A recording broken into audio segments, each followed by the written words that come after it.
Mais de 70% dos brasileiros desconhecem uma medida do governo Lula que tenha ajudado a população. É o que mostra um levantamento da empresa Paraná Pesquisas divulgado nesta segunda-feira. 73,4% dos entrevistados não sabiam mencionar nenhuma obra ou medida administrativa realizada pelo atual governo. Apenas 26,6% responderam que sim.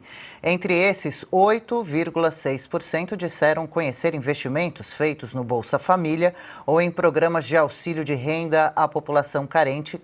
4,5% já tinham, sim, ouvido falar sobre a aplicação de recursos na educação pública, enquanto 3% se lembraram de investimentos em programas de moradia e habitação popular, como o Minha Casa Minha Vida. Silvio Navarro, bem-vindo, boa noite, prazer estar ao seu lado.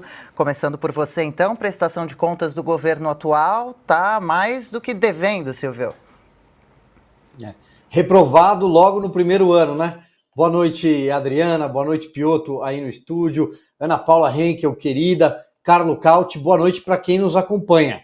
Veja, Adriana, é um presidente sem povo, porque não sai às ruas. Quando aparece, é somente num cercadinho controlado, por uma plateia controlada. É um presidente que não tem audiência nas redes sociais. As lives, aparentemente, serão descontinuadas, porque tivemos um fracasso de público durante o primeiro ano. E agora, um presidente em que um instituto de pesquisas sai às ruas e pergunta simplesmente assim, porque eu acompanhei o questionário feito pelo Paraná Pesquisas. Ele pergunta, você se lembra de algo que o presidente tenha feito em benefício da população? E praticamente 3 em cada 4 pessoas entrevistadas não sabe dizer nada positivo. Nada de bom que o presidente fez.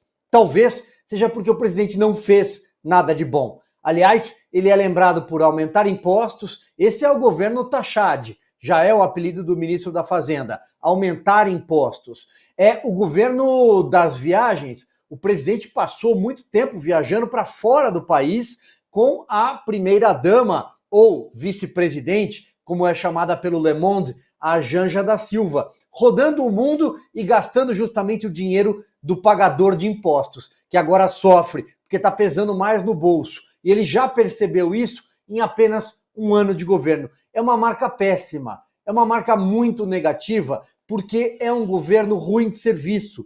É uma esplanada dos ministérios sem corpo técnico, é corpo político, ideológico, é aquela ala do PT e aquela ala da esquerda, muito mais carnívora, aquela esquerda muito mais ideológica, muito mais raivosa. O aparelhamento estatal vertical, que começa no ministro e termina lá na ponta, porque todo o pessoal da CUT já está empregado na esplanada dos ministérios. Então, o que nós temos? Nós temos um governo ruim. E a notícia que chega ao final dessa pesquisa, também ali na estratificação, é possível entender isso, é que a população começa a entender sinais ruins também da economia. E aí, 2024, que nos poupe do governo Lula. Eu já passo para o Piotr, mas ainda nessa mesma pesquisa, os entrevistados também responderam se saberiam apontar alguma falha ou erro cometidos pela atual administração do presidente Lula. Mais de 41% disseram que sim. Dos 3 temas mais mencionados por esse grupo, a maioria se lembrou do aumento ou reajuste dos impostos, seguido pelo envolvimento em boatos de corrupção ou por não combatê-la e também pelo excesso de gastos e de viagens, como bem lembrou Silvio Navarro. Adalberto, Piotr, boa noite, sempre legal estar junto com você, boa terça-feira. Piotr, e o brasileiro está de olho na falta de providências. Adri, boa noite. Ana Paula, boa noite. Silvio, Carlo Cauti, a todos vocês que nos acompanham. A pergunta que fica depois dessa pesquisa é quando que a gente vai ficar falando apenas de realidade no país? Aqui nós fazemos isso. Diariamente você acompanha. Em alguns poucos veículos também. Boa parte do que você vê na rede social também. Aliás, é a razão pela qual eles estão tão desesperados com as redes sociais, onde os brasileiros se mostram independentes da narrativa dos veículos do consórcio. Agora, os veículos do consórcio vão continuar vivendo dessa narrativa até quando? Porque as pesquisas mentem, desmentem o que eles fazem. sem nenhuma dor. Simplesmente vão lá e desmentem. Olha, 73% não conseguem indicar absolutamente nada positivo do governo Lula. Nós estamos no segundo ano já do governo.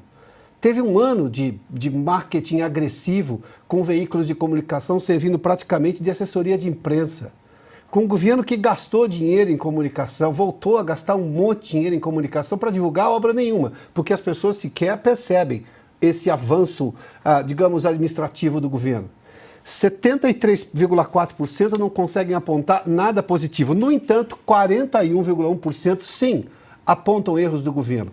Nos pouco mais de 26% que dizem alguma coisa favorável ao governo, veja só, dos 26%, 8,6%, se não me engano, um pouco mais de 8%, né? Eu falo de Bolsa Família. Isso é muito mais recall das outras gestões do governo Lula do que propriamente deste atual governo.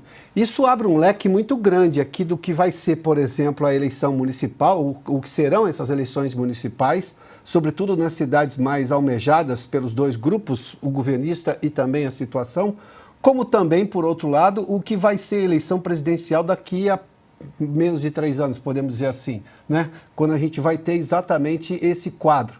Porque o governo não está conseguindo entregar, porque é um governo, desde o começo, que não tinha plano nenhum, não pretendia ganhar a eleição, não tinha plano para ganhar, queria fazer um barulho gigantesco.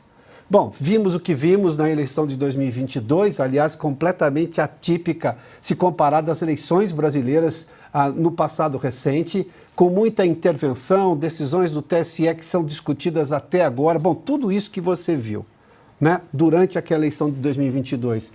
É um governo que, quando tem ideia, a ideia é ruim, mas normalmente tem ideia nenhuma. Tanto que não tem ideia, que não executa e que, portanto, não mostra, não passa a ideia para a população que está fazendo alguma coisa. Veja só, 26,6% só que reconhecem alguma coisa. 73,4% não enxergam nada de positivo para a população de um governo que já está há 1 ano e mais de 1 mês na gestão pública. Ou seja, é muita farofa e absolutamente nada de prático.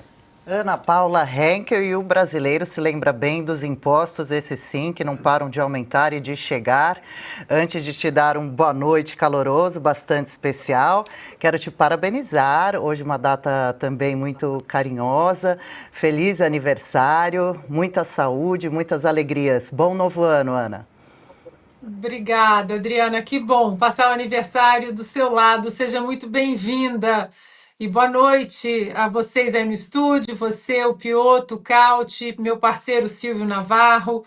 Um beijo ao nosso mestre Augusto Nunes, descansando. E a todos que estão me desejando feliz aniversário no chat. Muito obrigada. É muito bom passar esse aniversário com todos vocês. Boa noite. Adriana, o que foi falado pelos meus parceiros sobre o atual governo, acho que a fotografia já foi muito bem desenhada. O que eu gostaria de ressaltar sobre essa notícia é o outro lado. Por que Jair Bolsonaro é tão demonizado, é desumanizado? Por que esse capital político do presidente Bolsonaro incomoda tanto? Por que essa popularidade absurda do presidente Jair Bolsonaro, que não saiu vitorioso, né, das eleições de uma possível reeleição em 2022? Por que isso incomoda tanto? Incomoda o governo, incomoda a velha imprensa, incomoda os aliados deste desgoverno, incomoda o judiciário ativista. Por quê? Por que essa popularidade incomoda tanto e qual a ligação dessa popularidade, desse capital político com essa pesquisa? Isso não vem apenas da maneira como o presidente Bolsonaro se expressa, ou como ele foi, mas o legado que ele deixou como um excelente administrador, como um excelente chefe do executivo. Falhas, sim, tiveram, né? Nós apontamos algumas falhas que poderiam ter sido, algumas ações que poderiam ter sido tomadas de outras maneiras, mas eram ações pontuais, eram falhas que aconteciam no decorrer, né, do percurso ali de uma administração completamente nova para o Brasil. estamos falando de um legado técnico, de um legado que deixou prosperidade, que deixou liberdade, que defendeu a liberdade no meio de uma pandemia, enquanto os projetos de tiranetes queriam trancar todo mundo. A economia a gente vê depois, não foi isso que a gente ouviu, né, durante a pandemia? E ele defendeu a liberdade, ele defendeu a independência médica, a independência das escolhas, se quer vacina, se quer tratamento, se não quer nada, mas a discussão honesta, o debate intelectualmente honesto. Um presidente que a popularidade apresentou ministros extremamente comprometidos com um caminho real de progresso, com propostas, com discussões.